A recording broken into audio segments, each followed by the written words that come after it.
I thought I had the perfect life, until I discovered my wife's darkest secret.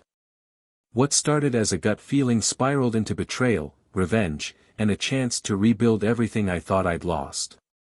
Trust me, you won't believe how this ends. I guess this is where I lay it all out, no sugarcoating, no holding back. I found out my wife, Emily, has been cheating on me with multiple men. This wasn't one of those situations where you slowly uncover little clues over time, connecting the dots piece by piece. No, this hit me like a freight train. Straight on. Brutal. At first, I couldn't even wrap my head around the depth of the betrayal, but as the truth unraveled, the cuts went deeper than I ever thought possible. You think you know someone, right? You build a life together, share every secret, every dream. Then, out of nowhere, boom, it all comes crashing down. Let me take you back for a second. I met Emily during our university days. She was everything back then, funny, smart, ambitious, and she had this smile, you know. The kind that pulls you in so deep you forget about everything else. It was one of those random parties, the kind where everyone's too busy drinking away their worries about tuition fees and deadlines. But Emily stood out in the chaos. I remember thinking right then and there, she's the one. We just clicked. The conversation between us flowed effortlessly, like we'd known each other for years instead of hours. We shared our dreams, our goals, and what we wanted from life. It was one of those moments you don't forget. Ever.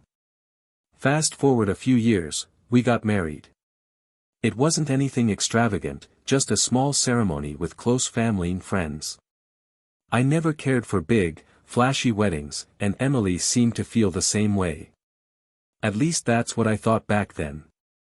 Life was good, solid. Or so I believed. Looking back now, I can see the cracks, the signs I brushed off because I trusted her. Hindsight's cruel that way, isn't it? They always say it's 20/20ths. It didn't happen all at once. It was subtle at first. Late nights at the office. More frequent girls' nights out. Then she started talking about these new friends I'd never heard of, people she'd never introduced me to. At first, I told myself not to overthink it.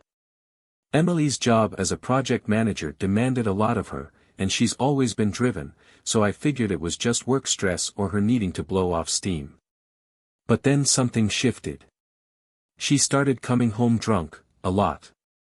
And that's when the alarm bells really started ringing because Emily was never the type to drink heavily. Not the Emily I married. I'd ask her about it, where she'd been, why she was so late, and she'd brush it off with excuses. It's work stress, she'd say, or, it was just one of those nights. At first, I wanted to believe her. I needed to believe her. But there's only so many nights you can lie awake in bed, staring at the ceiling, waiting for someone who used to rush home to you, only for her to stumble in at 2 or 3 in the morning, reeking of booze and something else I couldn't place. That's when you start asking yourself, what's really going on here? Your gut starts whispering that something isn't right, but she keeps telling you it's all in your head. And what do you do when your gut and the person you love most are telling you two completely different things? You start to doubt yourself. You start to feel crazy. But I couldn't ignore the signs. Emily would sit on the edge of the bed late at night, her phone in her hand, texting, smiling, even laughing softly at whatever popped up on the screen. And the second I walked into the room, the phone would get flipped face down like clockwork. I'd ask who it was, and she'd say, just the girls. Nothing to worry about. Except it didn't feel right. None of it did. It was like there was this constant, nagging presence in the back of my mind, this pit in my stomach I couldn't get rid of. You know that feeling, the one that creeps in when the person who's supposed to be your other half starts acting like a stranger. It eats at you. Keeps you up at night, staring at the clock, wondering who she's with, what she's doing, why she's doing this. And then, one night, it all came to a head. Emily came home late again, another one of those nights with the girls. This time, though, she didn't even try to play it off.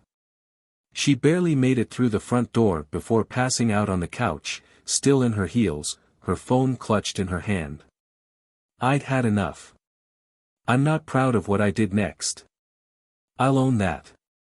But I couldn't take it anymore, the doubt, the late nights, the feeling of being gaslit in my own marriage. So I grabbed her phone.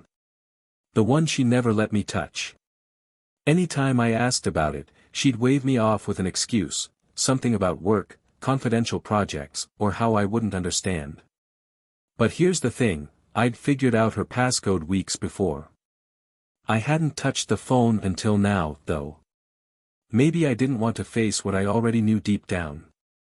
That night, sitting in the dark with her phone in my hands, my heart pounding like a jackhammer, I knew I was crossing a line. But at that moment, it felt like my only option. I had to know. And what I found?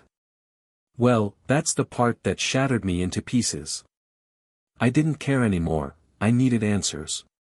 My hands were trembling as I unlocked her phone, heart pounding so hard it felt like it might burst. At first, it looked normal. Just harmless texts, right? Some group chats with her friends, a bit of work talk. Nothing out of the ordinary. But then I saw it. A name I didn't recognize, Rob. And right after that, another one, Dave. My stomach twisted.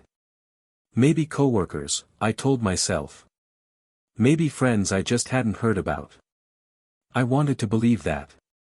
I needed to believe that. But I kept scrolling. And that's when my world came crashing down. At first, it was photos. Then videos. And Jesus Christ, I'll never forget the way it felt, like my chest was caving in on itself. One after another, they kept coming. This wasn't innocent flirting or casual selfies. No. These were explicit. Full-on videos of her at some kind of party, a party I sure as hell hadn't been invited to. It wasn't just one guy.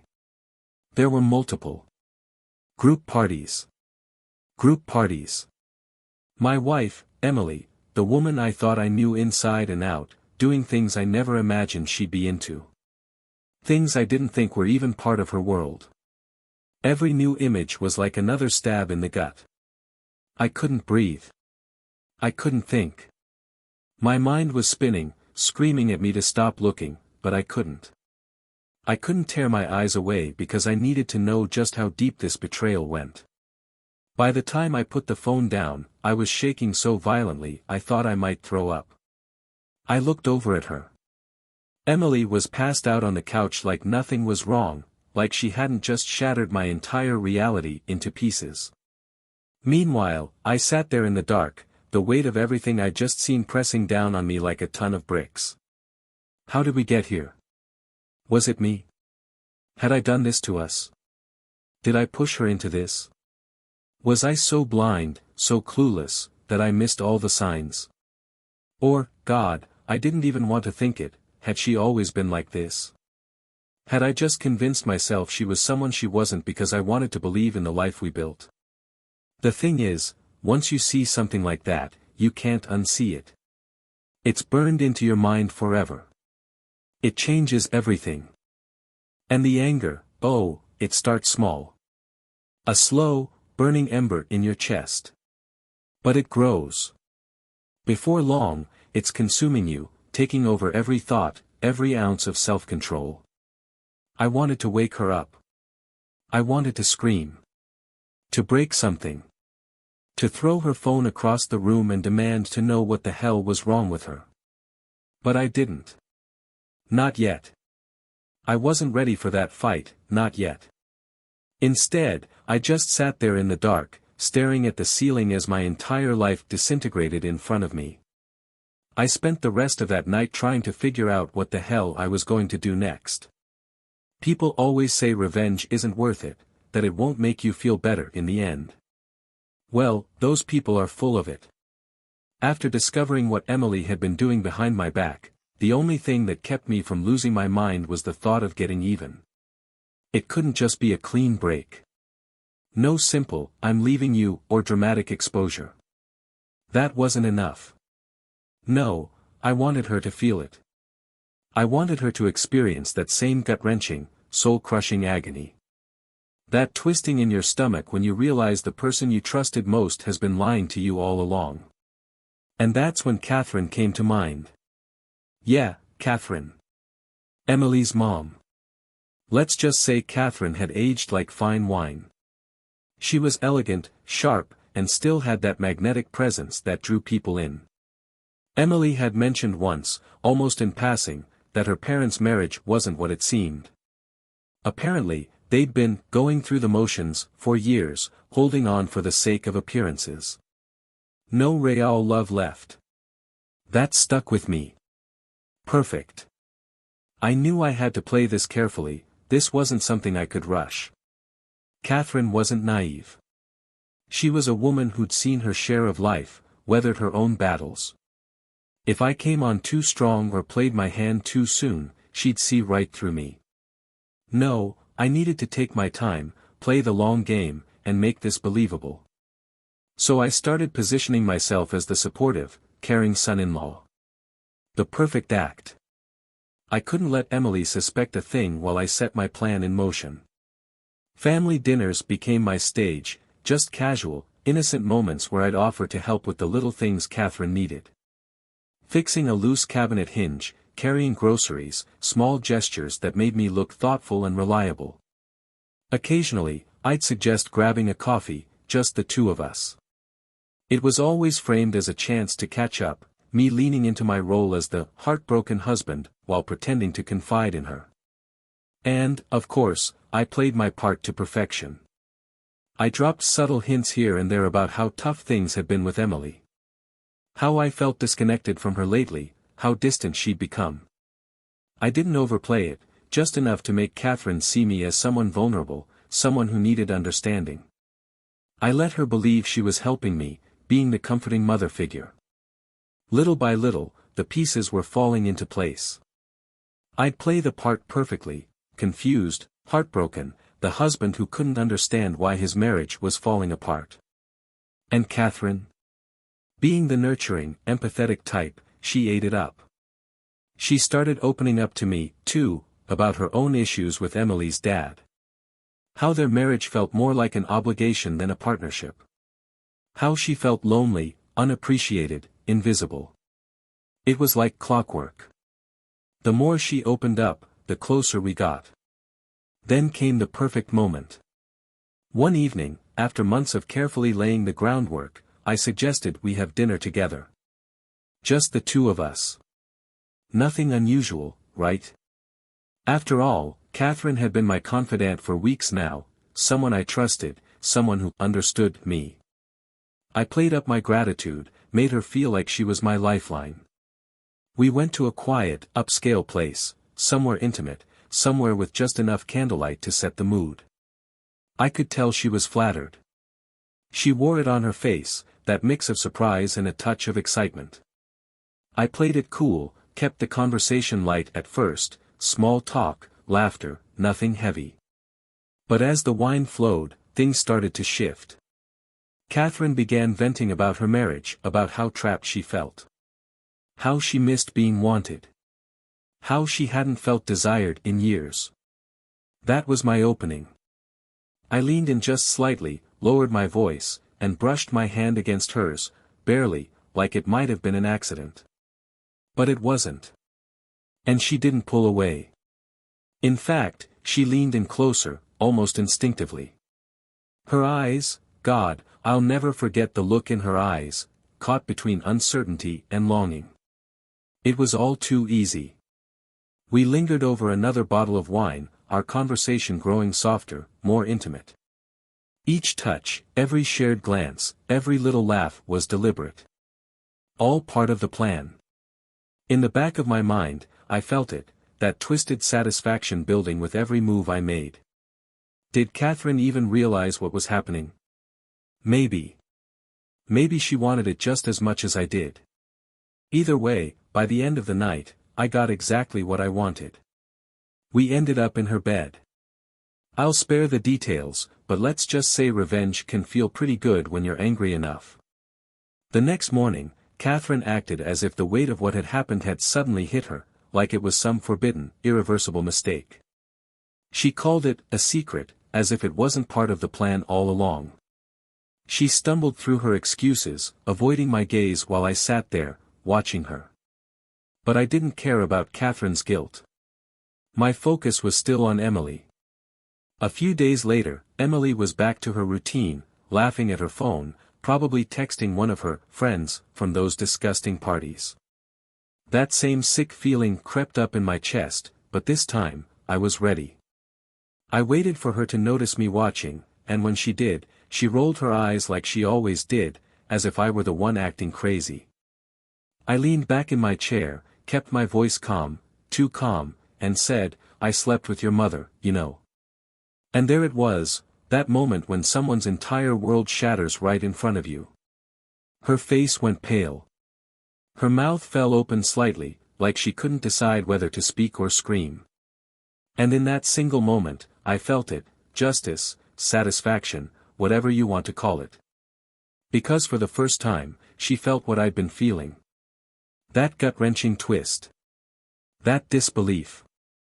That pain. And it was exactly what I wanted. I saw it happen, right there, right in front of me. Emily froze. Her eyes widened, her face paling as she tried to process the words I'd just said. She stammered, her lips trembling as she tried to form a coherent sentence. All that came out was a broken, breathless, "What? You're lying." I smiled. Cold. Calculated. Lying? Oh no, Emily. I'm not lying. You think I don't know? How many men, Emily? How many did you sneak around with behind my back? Group parties? Really? And I'm the sick one here. The room was suffocatingly still, just her shaky breathing filling the silence. I watched as the truth settled over her like a heavy weight, pinning her in place. She knew I was serious. She knew I wasn't bluffing. And for the first time since this whole nightmare began, I saw it, fear in her eyes. She tried to say something, but nothing came out. Nothing that could fix this. I leaned in just a little, delivering the final blow. Yeah, Emily. I know everything. Every disgusting detail. And guess what? Your mother, she's better than you. Her face crumbled. I don't even think she could comprehend the words coming out of my mouth. That moment of silence between us, it was electric, charged with all the anger, betrayal, and bitterness that had been festering inside me for months. And as I watched her sit there, broken and terrified, I realized what I had to do next. Divorce. It wasn't even a question. There was no saving this. No fixing what had been shattered. Our marriage had been a lie for who knows how long, and now it was time to burn the entire thing to the ground. But I wasn't going to walk away quietly.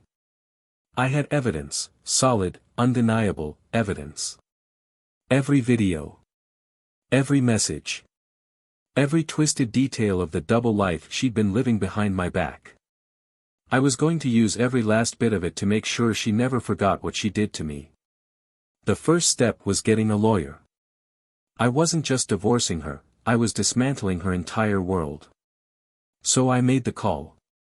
Filing for divorce wasn't as satisfying as I thought it would be. There wasn't some magical moment where all the pain disappeared, where the betrayal stopped stinging. But it was a necessary step. I wanted out of this mess, and I was determined to take as much with me as possible.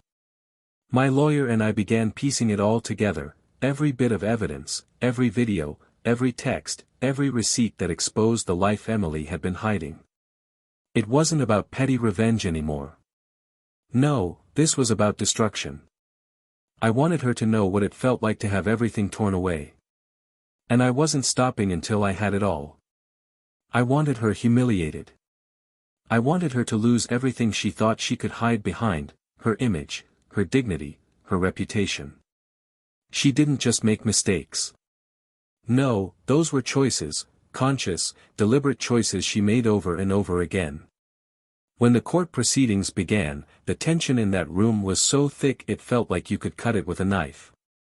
Emily sat there next to her lawyer, trying to play the part of the poor, innocent wife, like she was the victim in all of this. Her lawyer droned on, spinning this sob story about how we'd grown apart, how things had been difficult for both of us. I sat quietly, watching the judge's face. He wasn't buying it. Not when we had the kind of evidence we did. When it was my turn to speak, I made sure to take my time. I laid everything out, step by step. The late nights. The lies. The hidden phone. The group parties. I told the court how I found out, how I confronted her, how she had the audacity to deny it at first, like I was the crazy one. And then came the moment I'd been waiting for. The videos. I insisted they be played in full view of everyone in that courtroom. I wanted them to see the real Emily, not the sweet, innocent wife she was pretending to be. No, I wanted them to see her for who she really was. I sat there as the screen lit up, and the room fell into an uncomfortable silence. Let me tell you, the shift in that room was palpable. Lawyers, clerks, strangers who happened to be in the courtroom that day, they all saw it. Every single moment of it. Emily sat there the entire time, her face pale, her hands gripping the edge of the table so tightly her knuckles turned white. She couldn't even look at me. Couldn't look at the screen. She just stared at the floor like it might open up and swallow her whole. The court battle dragged on longer than I expected. Her lawyer tried every trick in the book to paint her as the victim, as if I was the one who'd driven her to this. But the evidence was too strong. Every lie she told, every excuse she tried to spin, was crushed under the weight of the truth. In the end, the judge ruled in my favor. I got the house. Most of our assets. And Emily? She got nothing. But I wasn't done yet. See, during the trial, I stumbled upon something, one of those shady, underground sites where people share all kinds of twisted, messed up stuff. Videos. Photos. And, well, let's just say some of the content I'd uncovered of Emily ended up there. Within hours, the videos started spreading like wildfire. I sat back, watching it all unfold. I didn't even have to lift a finger. Her own actions, her own choices, were destroying her in real time. The same way she had destroyed me. And for the first time in months, I felt something close to satisfaction. I watched the views climb.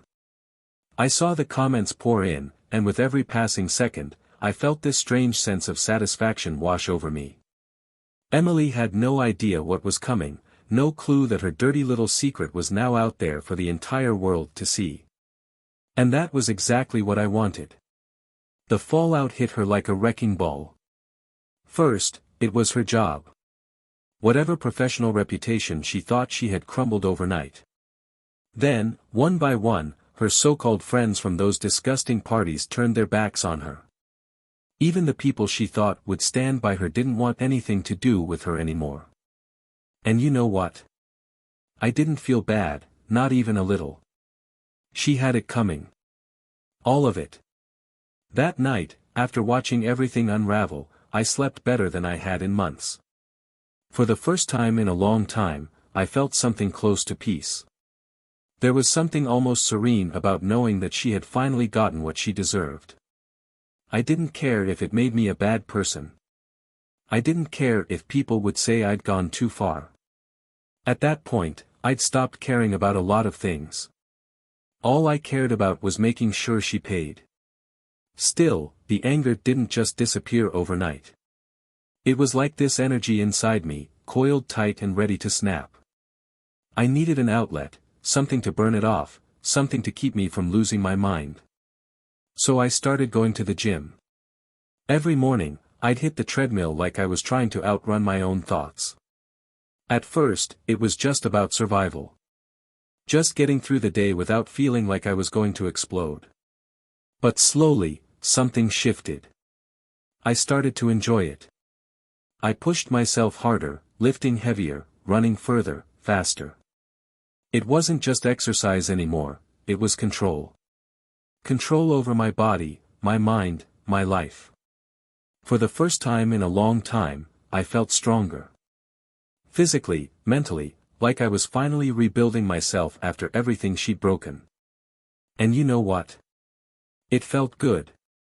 In those moments, when I was drenched in sweat, my muscles burning, I felt like I was rediscovering a part of myself I'd forgotten. A part of me that wasn't weak or broken or helpless. I was doing something for me. But no matter how much I pushed myself during the day, how hard I ran, how much weight I lifted, the past still lingered. It followed me into the quiet hours of the night. When the world was still and everything was silent, my mind would drift back to Emily. To the lies. To the betrayal.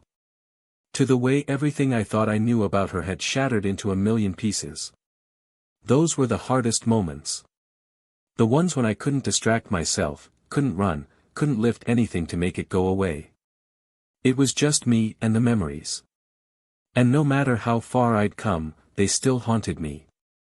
I'd replay the good times sometimes, the memories of when we were happy. Because the truth is, it wasn't all bad. We had moments, real moments, where I genuinely thought we had it all. And that's what makes it so much harder. It's not like everything was terrible from the start. There was a time when I loved her. A time when we laughed, dreamed, built our life together. And that's what cuts the deepest, knowing that once, what we had felt so real, so right. But now, all of that was just another ghost haunting me. I was still trying to deal with the wreckage when one day at work, I met Sophia. She was new to the office, fresh out of some marketing firm in another city. At first, we only talked about work, small, safe conversations that didn't mean much. But then something shifted. We started finding common ground, talking about other things, life, hobbies. She was into photography too, and we'd swap stories about the places we'd been, the kind of shots we loved to take. There was something easy about talking to her. It wasn't forced, it didn't feel heavy. With Sophia, there were no expectations, no past to weigh me down. For the first time in a long time, I felt like I could just breathe. But even as I felt drawn to her, there was this wall inside me, something I couldn't tear down. I couldn't let her in, not completely. Not after everything that had happened. The fear was still there, sitting in the pit of my stomach like a stone, holding me back. Still, I could feel myself loosening up around her. I didn't have to fake anything, didn't have to hide who I was or pretend I was fine. Around Sophia, I could just be me. She wasn't like Emily, at least, I hoped she wasn't. But no matter how good it felt, that lingering fear kept whispering in the back of my mind, what if this ends the same way? In the middle of all this, my best friend Tom was the one constant. He'd been there through thick and thin, even before my life went up in flames, and after everything with Emily, he stepped up in ways I didn't even realize I needed. Every weekend, without fail, he'd call me up and drag me out of the house. It didn't matter if I was in the mood or not, Tom wasn't taking no for an answer. He'd push me to get out, to do something, anything, to stop me from spiraling further. I'd complain, sure. I'd say I wasn't ready, that I didn't feel like it. But he wouldn't let it go. "Jack," he said one night, as we sat on his porch with a couple of beers in hand. "You're a good guy. You don't deserve to let this ruin the rest of your life. You've got to move on, man. Meet someone new. Live your life." And for the first time in a while, I felt like maybe, just maybe, he was right. But even as I tried to stay in the moment, the past had a way of creeping back in, slipping through the cracks when I least expected it. I'd be lying in bed at night, staring at the ceiling, and there it was. The same reel playing over and over in my mind.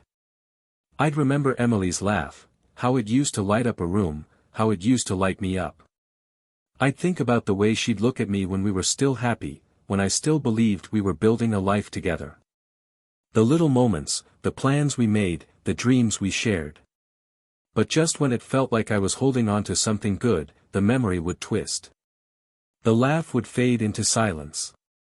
The look in her eyes would change, sharper, colder, a stranger staring back at me. The plans turned to lies. The dreams turned to betrayal.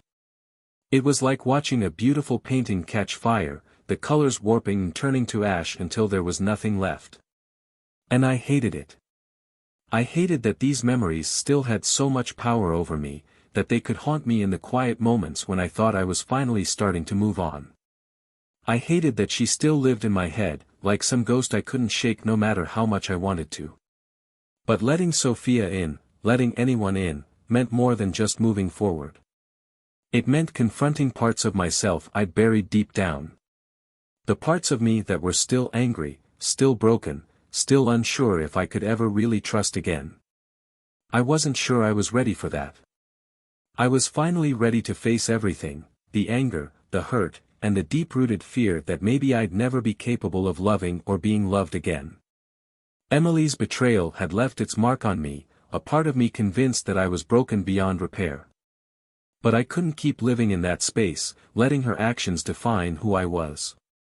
I didn't want to be the guy who spent his life looking backward, replaying his worst moments on a loop like some kind of self-inflicted punishment. If I kept doing that, I'd never find peace. I'd just keep asking myself the same question, what if it happens again? I ignored the signs with Emily. I brushed off my instincts, refused to see the truth even when it was staring me in the face. I wanted to believe she was the person I thought she was, that our love was enough to keep the lies at bay. And that's what scared me now. What if I ignored the warning signs again? What if I opened up to someone new, only to find myself right back where I started, broken, bitter, and alone? But therapy helped me see it differently. Trusting someone again didn't mean shutting off my instincts or pretending the risks didn't exist. It meant accepting that I couldn't control everything that might happen. The only thing I could control was myself, my choices, my boundaries, and how much power I gave to the past. One night, I couldn't keep it in anymore. I'd been feeling off for days, like I was waiting for something to go wrong. So, I told Sophia. I told her everything. How scared I was. How I didn't know if I could ever fully trust someone again. I was bracing for frustration or disappointment, maybe even for her to pull away. But she didn't. She just sat there and listened. When I finished, she looked at me with this steady calmness that I hadn't seen in anyone for a long time, and she said, "We can figure this out together. It doesn't have to be perfect right away. We'll take it slow, one step at a time." It caught me off guard, how simple it was, how genuine. She wasn't trying to fix me or tell me it would all magically get better. She was just there, willing to stand by me as I figured it out for myself. That's when I knew. I knew I wanted to try. I wanted to stop looking at life like a series of disasters waiting to happen and start believing in something better. Slowly, Sophia and I began building something real. We took it one day at a time. We talked about taking trips together, about our dreams for the future, about the kind of lives we wanted to live. And for the first time in years, I allowed myself to hope again. It wasn't about replacing the past. It was about building something new, something shaped not by what I'd lost but by what I wanted to create. And in those moments, as small as they were, I felt like maybe, just maybe, happiness was possible again. Because the thing about rock bottom is that it doesn't have to be the end. It can be the place where you decide to start over, to rise, to rebuild, not because someone else saves you, but because you find the strength to save yourself. I wanted to build a life with her, and realizing that, after everything I'd been through, was a hell of a moment. Sophia and I started having deeper, more serious conversations about our future. We laid everything out on the table, our hopes, our fears, our goals. It wasn't easy at first. I still had my hang-ups, those walls I'd built to protect myself, but the more we talked, the more I realized we were on the same page. We didn't just want vague ideas like happiness or stability. We wanted something real. Something solid. We got specific, where we wanted to live, what kind of life we wanted to build together, and how we'd support each other through it. And, it felt good. For the first time in years, I was looking forward instead of back. I wanted to mark this new beginning, something symbolic to close the chapter on my past and officially step into what was ahead. So I organized a small dinner. Nothing fancy, just a gathering of close friends, the people who had been there for me when I was at my lowest. Tom, of course, was the first one I invited. Without him, I'm not sure I would have made it this far. I owed him that much, at least. That night, as we sat around the table, I felt lighter than I had in years. We toasted to new beginnings, to leaving the past where it belonged. It wasn't just words, it felt final, like I was shedding the weight I'd carried for far too long. Later, after everyone had left, Sophia and I decided to take a walk. It was one of those quiet nights where the air feels still and the world seems to slow down for you. We walked side by side, reminiscing about how we met, how far we'd come since then. I turned to her and told her how much she meant to me, how she'd helped me in ways she probably didn't even realize. I wasn't just surviving anymore, I was starting to live again. For the first time, I could actually breathe. As we walked, I looked over at her, at the way her face softened when she smiled, at the quiet strength she carried with her, and I knew. This was it. This was the life I wanted. The person I wanted to share it with. I wasn't holding on to the past anymore. I was ready to move forward, to embrace whatever came next, knowing I didn't have to face it alone. It was a new beginning. And for the first time in years, I could honestly say I was excited about the future.